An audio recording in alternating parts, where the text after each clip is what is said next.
ការគ្រប់គ្រងចិត្តមិនឲ្យឆេវឆាវឬមានសេចក្តីអស់សង្ឃឹមគឺជាដំណើរការដ៏សំខាន់ក្នុងការថែរក្សាសុខភាពផ្លូវចិត្តខាងក្រោមនេះគឺជាវិធីសាមញ្ញមួយចំនួនដើម្បីជួយអ្នក 1. ទទួលស្គាល់អារម្មណ៍របស់អ្នកកុំបដិសេធឬប្រឆាំងនឹងអារម្មណ៍អវិជ្ជមានរបស់អ្នកអនុញ្ញាតឲ្យខ្លួនអ្នកយល់ដឹងពីអារម្មណ៍នោះដោយគ្មានការវាយតម្លៃ 2. រកមើលប្រភពឫសគល់សួរខ្លួនអ្នកថាហេតុអ្វីបានជាខ្ញុំមានអារម្មណ៍ដូចនេះការយល់ដឹងពីមូលហេតុអាចជួយឲ្យអ្នកដោះស្រាយបញ្ហាបានកាន់តែងាយ 3. អនុវត្តការមេត្តាចិត្តចំពោះខ្លួនឯងនិយាយជាមួយខ្លួនអ្នកដូចជាមិត្តភក្តិដែលយកចិត្តទុកដាក់ខ្ញុំដឹងថាពិបាកប៉ុន្តែខ្ញុំនឹងឆ្លងវាបាន 4. ផ្លាស់ប្ដូរការយកចិត្តទុកដាក់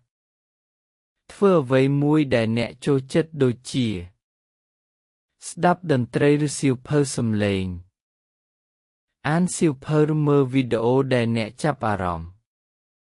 ហាត់កាយវិធីឬដើរតាមធម្មជាតិ 5. ការដកដង្ហើមដ៏សម្បូរបែបដកដង្ហើមយ៉ាងយឺតគណនារហូតដល់ 4 ហើយដកដង្ហើមចេញយ៉ាងយឺតគណនារហូតដល់ 4 ធ្វើបែបនេះច្រើនដងដើម្បីឲ្យចិត្តស្ងប់ 6. កត់ត្រាអារម្មណ៍សរសេរអ្វីដែលអ្នកពិបាកចិត្តនៅក្នុងកំណត់ហេតុការបង្ហាញអារម្មណ៍តាមរយៈការសរសេរអាចជួយឲ្យអ្នកយល់ខ្លួនឯងកាន់តែច្បាស់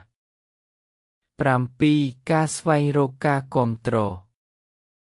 ចែករំលែកអារម្មណ៍របស់អ្នកជាមួយមនុស្សដែលអ្នកជឿទុកពេលខ្លះការនិយាយចេញមាត់អាចធ្វើឲ្យអ្នកមានអារម្មណ៍ល្អឡើង 8. ការចងចាំថាអារម្មណ៍គឺបណ្ដោះអាសន្នអារម្មណ៍អវិជ្ជមាននឹងក្លាយជាអតីតតាមពិតវាអាចផ្លាស់ប្ដូរឬស្ងប់ចុះតាមពេលវេលា 9. ការបង្កើតអាជីវកម្មល្អគេហទំព័រដូចជាដេកឲ្យគ្រប់គ្រាន់ហាត់ប្រាណប្រចាំថ្ងៃនិងហាមឃាត់អាហារដែលធ្វើឲ្យអារម្មណ៍អ្នកធ្ងន់ធ្ងរ 10. ស្វែងរកជំនួយវិជ្ជាជីវៈប្រសិនបើអារម្មណ៍អវិជ្ជមានរបស់អ្នកមិនធូរស្បើយឬធ្វើឲ្យអ្នកមានអារម្មណ៍ថាអស់ផ្លូវការពិគ្រោះជាមួយអ្នកជំនាញអ្នកចិត្តវិទ្យាអាចជាជម្រើសល្អចងចាំថាអារម្មណ៍អវិជ្ជមានគឺជាផ្នែកមួយធម្មជាតិនៃជីវិតការរៀនគ្រប់គ្រងវាបានល្អនឹងជួយឲ្យអ្នកក្លាយជាមនុស្សខ្លាំងក្លានិងរឹងមាំឡើងជួយខ្លួនឯងឲ្យបានច្រើនហើយជឿថាអ្នកអាចឆ្លងវាបានជាការពិតណាស់ការយកចិត្តទុកដាក់លើសុខភាពផ្លូវចិត្តរបស់អ្នកគឺមិនមែនអំពីការជៀសវាងបញ្ហាទាំងអស់ប៉ុន្តែគឺអំពីការរៀនធ្វើឲ្យសម្ទល់ឲ្យនិងដោះស្រាយវាដោយវិធីដែលល្អខាងក្រោមនេះគឺជាវិធីសាមញ្ញដើម្បីកុំឲ្យខ្លួនឯងជាប់គាំងនៅក្នុងបញ្ហាច្រើនពេក 1. ដាក់អាទិភាពបញ្ហាដែលសំខាន់ពិតប្រាកដកំណត់ថាតើបញ្ហាណាដែលអាចដោះស្រាយបានភ្លាមនិងណាដែលត្រូវពន្យាពេលផ្ដោតលើមួយពីរបញ្ហាក្នុងពេលតែមួយជំនួសឲ្យការព្យាយាមដោះស្រាយអ្វីទាំងអស់ក្នុងពេលតែមួយ 2. រៀនពាក្យសម្ដីគឺមិនគេអាចនិយាយថាឬមិនគឺជាមួយនឹងការស្នើសុំឬកិច្ចការដែលមិនសំខាន់ដើម្បីកុំឲ្យខ្លួនឯងពិបាកចិត្តហួសកម្រិតឧទាហរណ៍អត់ទេថ្ងៃនេះខ្ញុំមិនសប្បាយចិត្តគ្រប់គ្រាន់ដើម្បីជួយ 3. បំបែកកិច្ចការធំជាផ្នែកតូចបើបញ្ហាមួយហាក់ដូចជាធំពេកចែកវាជាជំហានតូចហើយដោះស្រាយម្ដងមួយឧទាហរណ៍ជំនួសឲ្យការពិបាកចិត្តថាត្រូវរៀនឲ្យចេះមេរៀនទាំងមូលផ្ដោតលើមួយមេរៀនក្នុងមួយម៉ោង 4. កំណត់ពេលវេលាសម្រាប់ការពិចារណាកំណត់ពេល10-15 នាទីក្នុងមួយថ្ងៃដើម្បីគិតពីបញ្ហាហើយបន្ទាប់មកផ្លាស់ប្ដូរមកធ្វើអ្វីដែលធ្វើឲ្យអ្នកសប្បាយចិត្តកុំឲ្យវាកាន់កាប់ពេលវេលាពេញមួយថ្ងៃរបស់អ្នក 5. អនុវត្តការអស់កម្លាំងចិត្តដោយស្ម័គ្រចិត្ត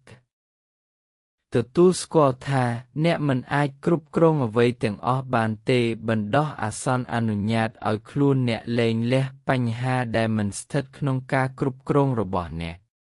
6. ធ្វើចិត្តជារៀងរាល់ថ្ងៃកំណត់ពេលវេលាដែលមិនគិតពីបញ្ហាដូចជា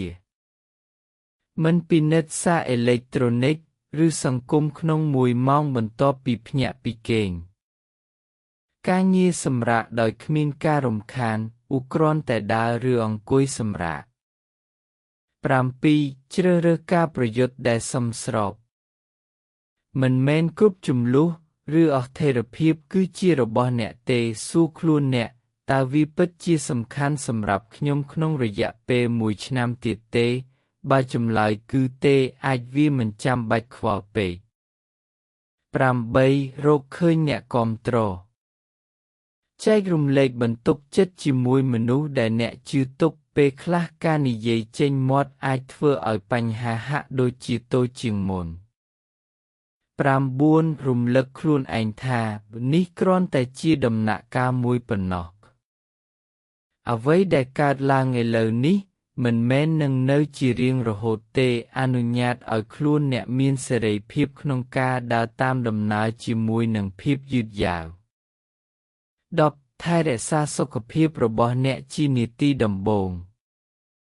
បើអ្នកអស់កម្លាំងចិត្តឬភាពតានតឹងគ្មានអ្វីអាចដោះស្រាយបានល្អទេដូច្នេះត្រូវគេងឲ្យគ្រប់គ្រាន់ញ៉ាំអាហារបរិបូរណ៍និងធ្វើអ្វីដែលផ្ដល់ឲ្យអ្នកនូវថាមពលវិញ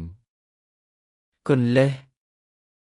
ជីវិតមានភាពស្មុគស្មាញប៉ុន្តែអ្នកមិនចាំបាច់ដោះស្រាយវាទាំងមូលក្នុងពេលតែមួយឡើយរៀនធ្វើឲ្យស្រទន់ចិត្តនិងផ្ដោតលើអ្វីដែលអ្នកអាចគ្រប់គ្រងបាន